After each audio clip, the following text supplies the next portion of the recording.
बोला. नाशिक पाणी पण केली आहे दरवेळेस नाशिकचं दौऱ्यात तर फरक आहेच. याच्या आधी युवा सेना प्रमुख आदित्य ठाकरे येऊन गेले. त्याने काही ठिकाणी पाहणी केली, खास करून त्र्यंबक रोड. आणि नाशिक जे चित्र आहे हे इतकं नाशिक विद्रूप झालेलं दिसतंय. म्हणजे नाशिक कधी अशा परिस्थितीमध्ये दिसेल अशी आम्ही कल्पनाही केली नव्हती. म्हणजे नाशिकचे खड्डे हा देशभरातला चेष्टेचा विषय झालेला. 10 वर्षापूर्वी या नाशिकचा लौकिक खड्डेमुक्त शहर असा होता की नाशिक हे एक उत्तम शहर आहे, खड्डेमुक्त शहर आहे. इथे महापालिका, इकडलं प्रशासन उत्तम प्रकारे काम करतं. पण आजचं चित्र जे आहे ते अत्यंत भयंकर आहे. आम्ही काल एका मखमलाबाद रोडवर गेलो होतो. म्हणजे वाईट वाटलं की ज्या पद्धतीने तिकडली लोक रस्त्यावरती भाज्या फळं विकणारी महिला डोळ्यात पाणी आणून सांगत होते की आमची काय अवस्था आहे, आम्ही कसं जगायचं, इथे आता काय करणार. म्हणजे नाशिक शहरातल्या प्रशासनानं लोकांना रस्त्यावर स्विमिंग पूल निर्माण करून दिलेले आहेत. हां, स्विमिंग पूलच आहेत, एवढे मोठे मोठे खड्डे आहेत स्विमिंग पूल. आता आम्ही 2-4 खड्डे मी पाहिलेले आहेत, त्याच्यामध्ये भाजपचे 80 नगरसेवक टाकता येतील, एवढे मोठे खड्डे आहेत. आणि एक दुसरा छोटा खड्डा बघितला त्यात मिंदे गटाचे सगळे एकत्र करून टाकता येतील, एवढे मोठे मोठे खड्डे झालेले आहेत. काय करते प्रशासन किंवा तुमचे जे इकडले सोकॉल्ड पालकमंत्री आहेत, कुंभमेळा मंत्री आहेत, कुंभमेळा आयुक्त आहेत, नाशिकचे आयुक्त आहेत. म्हणजे एवढा निर्ढावलेपणा यांच्यामध्ये येतो कुठं? 10 लोक तुम्ही सांगता आकडा जास्त आहे. माझ्याकडे जी नाव आहे ती 10 लोकांची. रस्त्यावर 10 लोक खड्ड्यात पडून मरतात तुमच्या हलगर्जीपणामुळं. आणि महापालिकेच्या आयुक्त असतील, मला शेखर सिंग नावाचे जे आयुक्त आहेत त्यांनी माफी मागितली आहे. बरं, काही संवेद नाही की त्यांनी माफी मागितल्या खड्ड्यांमुळे वगैरे. पण आयुक्तांनी मागितली का महानगरपालिकेच्या? हा निर्ढावलेपणा येतो कुठं? महापौरांनी मागितली का? मग लोकांनी सत्तेवर बसवलं आहे. इतर जे प्रमुख पदाधिकारी आहेत, गिरीश महाजन आहेत, ज्यांना आम्ही चंपतराय म्हणतो इकडले, त्यांनी मागितली का माफी? 10 लोकांचा मृत्यू ही साधी गोष्ट आहे का? ऑपरेशन सिंदूर जेव्हा झालं त्याच्यामध्ये आपले 6 सैनिक शहीद झाले. किती? 6. हे नंतर त्याने सांगितलं की 6. आणि नाशिकमध्ये 10 लोक मरण पावले. विचार करा किती मोठं युद्ध या खड्ड्यांचं इथे चालू आहे. 10 लोक नाशिकमध्ये. आणि ऑपरेशन सिंदूरमध्ये भारताचे 6 जवान शहीद झाले. काय त्यांना नुकसान भरपाई दिली? तर 5 लाख रुपये. आमच्या जीवाची किंमत 5 लाख रुपये आहे का? 1 कोटी रुपये दिले पाहिजे. आणि जखमींना 50 लाख. जे जखमी आहेत 100च्या वर इस्पितळात उपचार घेत आहेत त्यांचे बिलाचे आकडे काल आम्ही पाहिले. आतापर्यंत काही लोक कोमात आहेत, काही लोक कायमस्वरूपी अपंग झालेले आहेत. म्हणजे आतापर्यंत त्यांची बिलं प्रत्येकी 10 लाखाच्या 15 लाखाच्या वर आहेत. गरीब लोक आहेत, कुठून आणणार पैसे? महापालिकेला नको करायला याची व्यवस्था?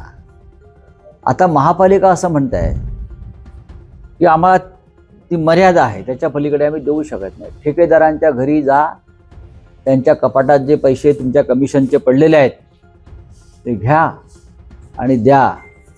मुळात इकडले ठेकेदार कोण आहेत? संपूर्ण या महापालिकेवर सदोष मनुष्यवधाचा गुन्हा दाखल केला पाहिजे. आयुक्तांवर कोणाला काही अडचण असेल तर प्रायव्हेट गुन्हे दाखल केले पाहिजे कोर्टात जाऊन. आम्ही ते करणार आहोत. प्रायव्हेट गुन्हे दाखल केले पाहिजेत. ह्यांच्यावरती मर्डरचे गुन्हे दाखल केले पाहिजेत. 10 खून केले या लोकांनी. ह्याच्यावरती आम्ही काय करावं? गप्प बसावं विरोधी पक्ष म्हणून? लोकांनी ज्यांना मतदान दिलं असं म्हणतात, आम्हाला वाटत नाही की त्यांना मतदान झालं आहे, ते चोरलेलं मतदान आहे.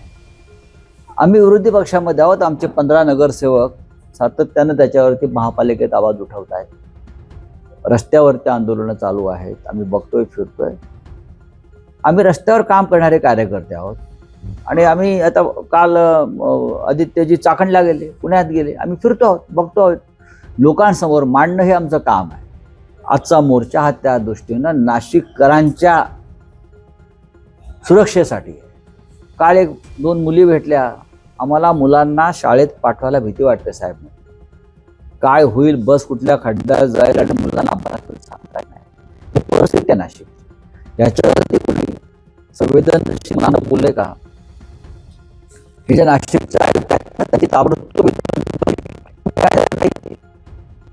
काय त्यांच्यावर चेहऱ्यावर मला कुठेतरी संवेदना दिसते का? अरे ते खून होऊन जबाबदारी त्याची आहे ना. कधी फिरल्या रस्त्यावर, त्या सगळ्यांना घ्या आणि नाशिकच्या रस्त्यावर फिरवा.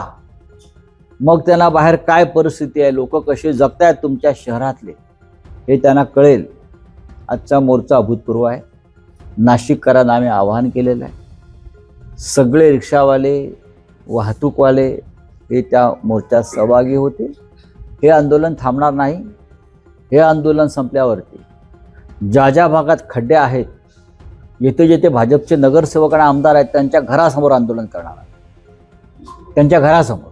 राऊतसाहेब, हा जो आज नाशिकमध्ये मोर्चा निघतोय, पण महाराष्ट्रातल्या बहुतांश खेड्यापाड्यांमधल्या रस्त्यांची दुरावस्था आहे ना. आणि सगळ्यांसाठीचा चिंतनाचा विषय हे आहे की शाळकरी मुलं या रस्त्यांचं लाईव्ह रिपोर्टिंग करत आहेत. ते पाहूनच शासनाला जाग येते. नाही, शासनाला जाग म्हणजे असं आहे की इकडे जे मंत्री आहेत त्यांना कुंभमेळा मंत्री म्हणतात, कारण त्यांना कुंभकर्ण मंत्री म्हटलं पाहिजे. सरकारच कुंभकर्णाच्या भूमिकेत आहे.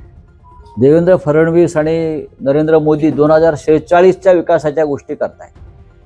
इकडले रस्ते या देशातले स्पेस टेक्नॉलॉजीनं आम्ही बनवले वगैरे असं ते भाषण करतात प्रधानमंत्री. खड्डे बघितल्यावरती मला असं वाटतंय की नाशिक हे चंद्रावरचं शहर आहे. कारण चंद्रावर खड्डे आहेत असं शोध लागला आहे. चंद्रावरती खड्डे आहेत म्हणून त्यांनी काय हे चंद्रावरचं शहर बनवलं आहे का? पण चंद्रावर गेलेली माणसं, नील आर्मस्ट्रॉंग वगैरे सगळे, हे सुखरूप परत आले ना. इकडल्या खड्ड्यामध्ये, इकडल्या चंद्रावर माणसं मरतायत ना. हां, हे नाशिक म्हणजे चंद्र आहे. लाज वाटत नाही का या लोकांना? किती भ्रष्टाचार आहे महापालिकेत. कुंभमेळ्यामध्ये 15,000 कोटीचं बजेट आता 45,000 कोटीवर गेलं आहे. किती टॉयलेट? आधी 15,000 टॉयलेट बांधणार होते. हां, आता ते 55,000 टॉयलेट बांधणार आणि त्याच्यामध्ये 10,000 टॉयलेट जे आहेत हे VIP टॉयलेट्स आहेत. म्हणजे काय असतं? ते पुण्यातले एक माहिती अधिकारातले प्रमुख कार्यकर्ते आहेत विजय कुंभार म्हणून, त्यांनी हा फार चांगल्या पद्धतीनं प्रश्न मांडला. VIP टॉयलेट म्हणजे काय? त्यांना काय वेगळं होतं काय? सोन्याचं वगैरे काय हे VIP येणार आहेत ते? म्हणजे अशा तऱ्हेनं टॉयलेटमध्येही पैसे खायचे. म्हणजे कसं काय हे इकडले चंपतराय मला कळत नाही. म्हणजे टॉयलेटमध्ये लोक पैसे खायला लागले कुंभमेळ्याच्या निमित्तानं. हे हिंदुत्ववादी. पण ज्या पक्षानं राम मंदिराची लूट केली, ज्या पक्षानं रामाचे अलंकार चोरले, ज्या पक्षाच्या लोकांनी अयोध्येत सीतेचे अलंकार चोरले, दानपेट्या चोरल्या, सीतेची 27 मंगलसूत्र चोरली, त्यांच्याकडून या प्रति अयोध्येमध्ये, ही प्रति अयोध्या आहे नाशिक, त्याच्याकडून काय अपेक्षा करणार तुम्ही? यांची माफी पण लोक स्वीकारणार नाहीत माफी मागितली तर. अशी परिस्थिती आहे. शहरामध्ये जे खड्डे आहेत तसं नाशिक त्र्यंबकेश्वर रस्त्याचं काम सुरू आहे. श्रावणाचा महिना आहे, प्रचंड त्रास होतो भाविकांना, कारण एकच रोड सुरू आहे तिथेही चिखल होतो. हिंदुत्ववादी समजतात. हा, त्यांना जर श्रावण आता येणार आहे आणि त्र्यंबकेश्वरला लाखो भाविक किंवा हजारो भाविक येणार, याची आधी कल्पना कुठलं प्रशासन यांनी आणून ठेवलं आहे? कुठले राज्यकर्ते आहेत? देवेंद्र फडणवीस हां, जे शेंडीला गाड बांधून भाषणं करतात विकासाची, दुष्काळमुक्त करू आणि अमुक करू आणि तमुक करू, आधी खड्डेमुक्त करा. आधी खड्डे दत्तक आहे ना तुमचं हे गाव, तुम्ही दत्तक घेतलं आहे ना, विसरलात का? का इलेक्ट्रिकचे शॉक दिले पाहिजे सरकारला शुद्धीवर येण्यासाठी? दत्तक घेतलं ना शहर तुम्ही बाप आहात ना या शहराचे, मग बापासारखे वागा ना. तुमचा दत्तक मुलगा गिरीश महाजन कुंभमेळ्यात पैसे खात आहेत आणि तुम्ही काय म्हणता हे शहर माझं दत्तक आहे म्हणून? कुठलं दत्तक विधान केलं तुम्ही? पण साहेब, आजच्या मोर्चाच्या निमित्तानं आपण प्रशासनाला, सरकारला काही अल्टिमेटम देऊ इच्छिता का? बघा, अल्टिमेटम कामं हे पूर्ण नाही, अल्टिमेटम असं आहे की हे जे सरकार आहे किंवा हे जे इकडलं प्रशासन आहे हे मुर्दाड आहे, निर्दय आहे. वारंवार अहो त्यांना दिसत नाही का? आम्ही अल्टिमेटम कशाला द्या? 80 किती नगरसेवक आहेत भाजपचे? 80. हां, 72 नगरसेवकांचे काय डोळ्यांची बुबळं बाहेर आली आहेत का? या रस्त्या तुमचे इकडले भाजपचे आमदार आंदोलन करतायत खड्ड्याविरुद्ध, राजीनामा द्या ना. मला आता मी गेलो, लोक म्हटले आमदारांनी इथं आंदोलन केलं. ही कसली नौटंकी? नगरसेवकांना बोलू दिलं जात नाही, जे नगरसेवक बोलत आहेत त्यांच्यावरती गुन्हे दाखल केले जात आहेत भाजपच्या. नगरसेवक, मला जनतेने सांगितलं, आम्ही जेव्हा तक्रारी करतो खड्ड्यांच्या तेव्हा महापालिकेचे अधिकारी आम्हाला धमक्या देतात म्हटले. काय धमक्या देतात? महापालिकेचे अधिकारी आम्हाला धमक्या देतात, नागरिकांना. ही गुंडागिरी. मी म्हणालोय अधिकाऱ्यांची फक्त मला नावं कळवा, त्यांना गुंडगिरी काय आहे मी दाखवतो, खरी गुंडगिरी काय असते हे मी त्यांना दाखवेन. अधिकाऱ्यांची नावं द्या फक्त, कोणी धमक्या दिल्या नागरिकांना. नाही त्यांना नाशिक सोडून पळायला लावलं तर बघा. ही कसली मस्ती, कसला माज आला या लोकांना सत्तेचा. नाही पण राऊतसाहेब, कुंभमेळ्याच्या नियोजनाचा विषय आहे, ज्यात जी व्यवस्था निर्माण केली जाते त्यावरही इकडच्या साधू महंतांची नाराजी आहेच. पण आणखी एक विषय आहे की यात टेंडर प्रक्रियेतही घोटाळा असल्याचं आहे ना. समोर आलं टेंडर आहे. प्रक्रियेमध्ये आणि महाजन यांचे निकटवर्तीय नातेवाईक यांचाही उल्लेख झाला. बघा, हे सगळं जे जामनेर कनेक्शन आहे हा भ्रष्टाचाराचा जामनेर पॅटर्न आहे. जामनेरच ना, हा भ्रष्टाचाराचा नवीन जामनेर पॅटर्न देवेंद्र फडणवीस यांनी महाराष्ट्रामध्ये आणलेला आहे. जामनेर पॅटर्न म्हणून त्याला आम्ही नाव दिलं. हे जामनेर पॅटर्न आहे. Bogus tendering, bogus work order, bogus work order. 1 महिन्यापूर्वी इथे 10 लाख बोगस नोट्या पकडल्या नाशिकला. ते पण बहुतेक त्यांच्याच असतील असं मला आता वाटायला लागलं आहे. हो, सगळं बोगस. हे जामनेर कनेक्शन जे आहे भ्रष्टाचाराचं, जामनेर पॅटर्न हाच भाजपचा पॅटर्न आहे. कुंभमेळा मंत्री म्हणतात गिरीश महाजन 38 ते 42,000 कोटी रुपयांचे कामं नाशिक आणि त्र्यंबकेश्वरमध्ये सुरू आहेत. दाखवा. आणि आता एक फक्त रस्त्याचं सिमेंटीकरण करणं हेच कुंभमेळ्याचं काम आहे का प्रत्येक वर्षी, प्रत्येक 12 वर्षांनी? याच्यापेक्षा काही वेगळी कामं असू शकतात की नाहीत? त्यांना कामं कशी करतात अशा प्रकारच्या उत्सवात धार्मिक, हे पाहिजे असेल तर आम्ही त्यांचं बौद्धिक घ्यायला तयार आहोत.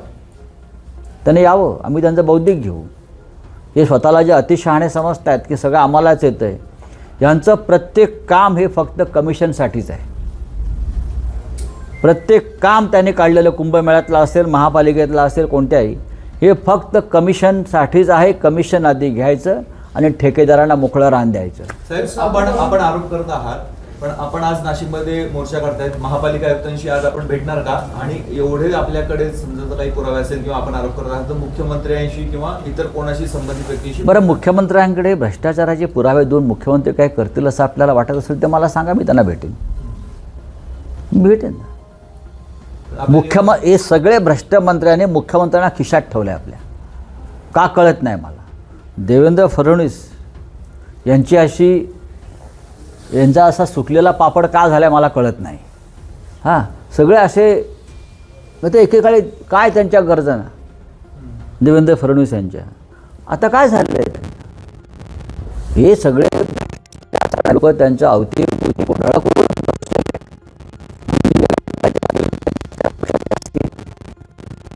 थातूरमातूर कारवाया करायच्या. इतका अवस्था या महाराष्ट्रामध्ये आपण पाहिलं असेल. आदिवासींच्या कन्या लुटल्या जातात, आदिवासींच्या पोरी सर्पदोषाने आश्रमशाळेत मारल्या जात आहेत आणि फक्त थातूर मातूर काहीतरी बोलतात, हा हा हा हू करतात आणि निघून जातात. ह्याला माज म्हणतात, याला निर्ढवलेपणा म्हणतात, जो केंद्रातून झिरपत महाराष्ट्रामध्ये आलेला आहे. रावसाहेब, महाराष्ट्राच्या राजकारणातले आणखी काही विषय आहेत, त्यात शरद पवार यांचं काल बैठकीतले एक विधान नाशिकचा काय संबंध आहे यात? नाशिकच्या नाशिकला आज फक्त मोर्चा चालेल. हो ते तर आहे ना, आपण हां. दुसरे विषय घेतले. ज्या साधू महंतांसाठी हा कुंभमेळा होतोय, भाविकांसाठी होतोय, नाशिक मधल्या काही आखाड्यांच्या साधू महंतांनी गेल्या आठवड्यात पत्रकार परिषद घेतली आणि त्यांनी नाराजी व्यक्त केली. त्यांनी असं सांगितलेलं आहे, मंत्री महोदय असं म्हणताय की तुम्ही फक्त कुंभमेळा बघा, नियोजनाची जबाबदारी आमची आहे, अशा पद्धतीची उत्तरं साधू नाही बघा, त्यातले अनेक साधूंनी आमच्याशी संपर्क साधला. आखाड्याचे जे प्रमुख लोक आहेत त्यांनी माझ्याशीही दूरध्वनीवर चर्चा केलेली आहे आणि कुंभमेळ्याची जी कामं काढलेली आहेत ही फक्त पैसे खाण्यासाठीच काढलेली आहेत असं त्यांचं म्हणणं आहे. याच्यामध्ये साधू संत आणि इतर ज्या काही सुविधा किती निर्माण होतील ह्याच्याविषयी सगळ्यांच्या मनात शंका आहे. बहुतेक साधू संतांना खड्ड्यात टाकायचं काम कुंभमेळा मंत्री करतायत. आप क्या बोल रहे हो? आज मोर्चा निकाल रहे हैं, उसको लेकर क्या कह रहे हैं? देखिए, नासिक एक ऐतिहासिक नगर है, ऐतिहासिक शहर है. अयोध्या के बाद प्रभु श्री राम का अगर वास्तव्य कहाँ रहा है सबसे ज़्यादा, वो नासिक नगरी में रहा है, जिसे हम पंचवटी कहते हैं. आज उस शहर की हालत देखिए, रास्ते नहीं है, कोई नियोजन नहीं है. यहाँ अब कुंभ होने वाला है, हज़ारों गड्ढे में 10 लोग अब तक मारे गए हैं. 10 लोग अब तक गड्ढे में मारे गए एक्सीडेंट में. 500 से ज़्यादा लोग एक्सीडेंट में अस्पताल में भर्ती है. ऑपरेशन सिंदूर जो हुआ भारत की तरफ से, उसमें भारत के 6 जवान शहीद हो, 6 जवान मारे गए. लेकिन यहाँ इस प्रति अयोध्या नगरी में, नासिक में अब तक गड्ढे में 10 लोगों ने जान गंवाई है. क्या यहाँ का जो प्रशासन है, यहाँ की जो महानगर पालिका है, उसके मेयर है, उनको शर्म नहीं आती है देखते हुए, या दिल में उनकी चोट नहीं लगती? 10 लोग आपके शहर के मारे गए, आपकी संवेदना मर गई, आपको मन नहीं है, हृदय नहीं है. तो आज मोर्चा निकालेंगे हम. कुंभ होने वाला है, साधु संत आएंगे पूरे देश से. आप उसमें भी पैसे का गैरव्यवहार कर रहे हो. 15,000 करोड़ का बजट था, अब लगभग 50,000 करोड़ के ऊपर चला गया.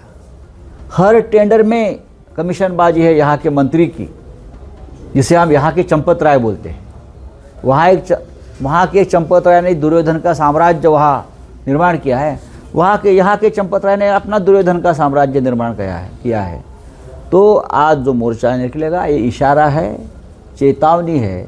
उसके बाद यहाँ के जो कॉरपोरेटर्स हैं उनके घर के बाहर हम आंदोलन करेंगे, जनता को लेकर बताएंगे जनता की आवाज़ क्या होती है.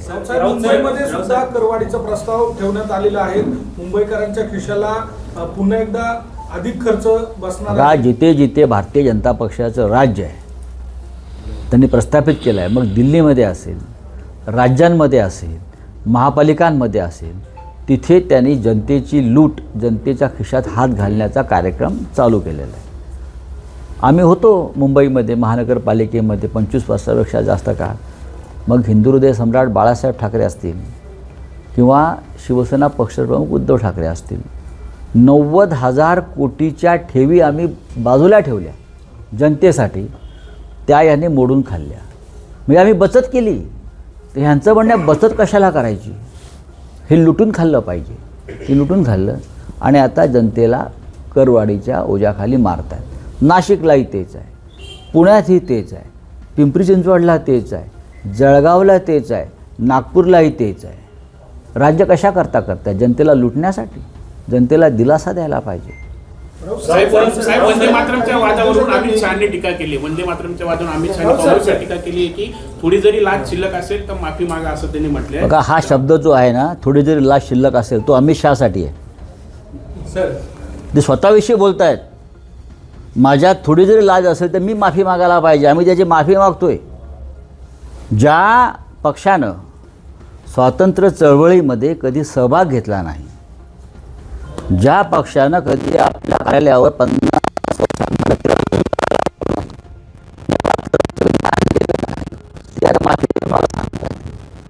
नंतर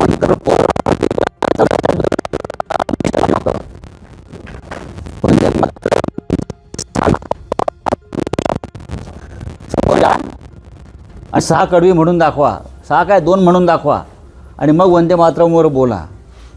यांचे बापजादे जे होते हे स्वातंत्र्य चळवळीला विरोध करणारे होते. श्यामाप्रसाद मुखर्जी यांनी ब्रिटिशांच्या विरुद्ध जेव्हा चले जावचा घोषणा केली गांधींनी, तेव्हा हे श्यामाप्रसाद मुखर्जी त्यांनी ब्रिटिशांना सांगितलं ही चले जावची चळवळ मोडून काढा. हे ह्यांचे वंशज आहेत. अमित शहा वगैरे हे सगळे लोक जे म्हणताय ना तुम्ही, ज्यांनी या महाराष्ट्रामध्ये शनिवार वाड्यावर सगळ्यात आधी तिरंगा उतरवून, जरीपटका उतरवून युनियन जॅक फडकवला, हे त्यांचे सगळे वंशज आहेत. हे काय सांगतात, अमित शहाना माफी मागावी लागेल. कळलं? इकडे तिकडे विषय भरकडवू नका. रावसाहेब, एक शरद पवारांचं विधान होतं की आपण विरोधी पक्षात आहोत, म्हणजे विरोधात आहोत आणि यापुढे सुद्धा विरोधातच असू, जोमाने कामाला लागा, कोणीही संभ्रमात राहू नका, मग असं हे त्यांनी म्हटलंय. कारण अनेकदा चर्चा असते. हो, पण हा की प्रश्न शरद जेव्हा पवार- जेव्हा तुम्ही मला विचारला तेव्हा तर मी एकट्याने सांगितलं शरद पवार साहेब कुठेच जाणार नाही. कळलं? आठवत आहे का तुम्हाला? माननीय शरद पवार साहेब हे सदैव आमच्याबरोबर राहतील. इंडिया ब्लॉकचे नेते आहेत, ते महाराष्ट्र विकास आघाडीचे नेते आहेत, ते कुठे जाणार नाहीत. त्यांच्याविषयी संभ्रम निर्माण करण्याचं काम भारतीय जनता पक्षाचे लोक करत आहेत. आम्ही लढू आणि सत्तेवर येऊ. सर, एक सवाल ये हो गया विचार. सर, आणखी एक अमित शाह ने कहा है, सारे देश ने देखा है कि वंदे मातरम को लेकर सोनिया गांधी ने किस तरह से उसे रोका गया और उनके भाजपा के सभी नेता कह रहे कि उनके ऊपर कार्रवाई होनी. ये भारतीय जनता पार्टी की नैरेटिव है. ऐसा नहीं हुआ है. इस देश में वंदे मातरम को मान्यता कांग्रेस पार्टी ने दी है. 1896 में कलकत्ता के कांग्रेस अधिवेशन में पहली बार वंदे मातरम का गायन किया गया रविंद्रनाथ टैगोर की तरफ से. उस वक्त कांग्रेस के अध्यक्ष जो थे मिस्टर सयानी, एक मुस्लिम अध्यक्ष थे.